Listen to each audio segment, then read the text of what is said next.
a couple times throughout these paintings. So it's important to know the difference. So when I talk about mixing, what it means is I'm going to mix a color onto my plate. So I'm going to, for example, I'm going to use the blue and the yellow right now to make green. So I'm going to go ahead and put a little bit of blue somewhere, and then I'm going to take the yellow and I'm going to add it in. One thing to remember when you're mixing colors or blending colors is that your darker color is always going to come in stronger than your lighter color. So if you want to see more of the lighter color, use less of the darker color, use more of the lighter color, and vice versa. So I can just go ahead and keep adding until I get my green. And so that would be mixing.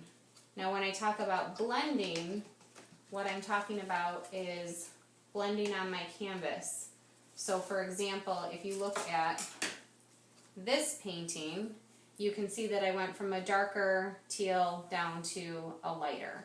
So I blended these colors right on the canvas. I didn't mix a color on my plate and put each color on. I blended them right on my canvas. So what you would do for something like that is you would take your brush and you would dip it into your blue, and then you would take a little bit of your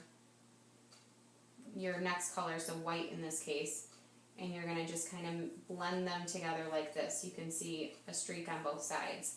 Now the other thing that you can do is you can start with just your blue up here, and then add in your white, and then you're just going to blend them, and you can see how they softly blend together.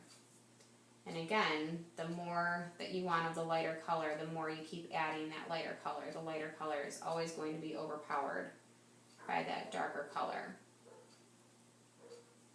So just like that. And then it's important that while you're blending these colors, that both of your colors are wet. If I were to try, this blue is dry, if I were to try and blend my white into that blue, it's not going to happen because it's dry. Whereas when you've got both of the colors wet, that's what's going to blend them together.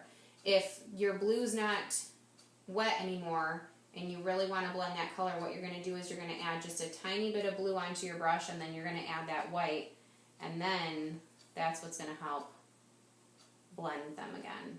And again, if I want more blue, then I'm just going to go ahead and you can see them blend then. So if you see that it's kind of making some scratchy parts and you can kind of see through there, then you know that those colors aren't wet enough to actually make a blend. The other thing to know is when you're back to the mixing colors, when you're mixing the colors on your plate, it's always good to start with small amounts to find the color that you actually want, and then go ahead and make more of it. So if all of a sudden I take all of this blue and I take all of this yellow, well then I'm out of yellow and I'm halfway out of my blue, and it's not necessarily going to make the color that I want. So what I do instead is I take some on my brush and I put it in a spot, and then I take some of my yellow and then I look at that and I say, is that really the color that I wanted? Well, I think I wanted it a little bit lighter. So I'm going to take a little bit more yellow. And then once I get to the actual shade of green that I want, then I'm going to go ahead and say, okay, this is the one that I wanted. I know that I used more yellow than I did blue, so I'm going to add just a little bit more blue and a little bit more, and then I'm going to add a lot more yellow. And then you're going to go ahead and make the larger amount. That way you won't waste paint and you won't get frustrated. So like that. So that's for mixing and blending.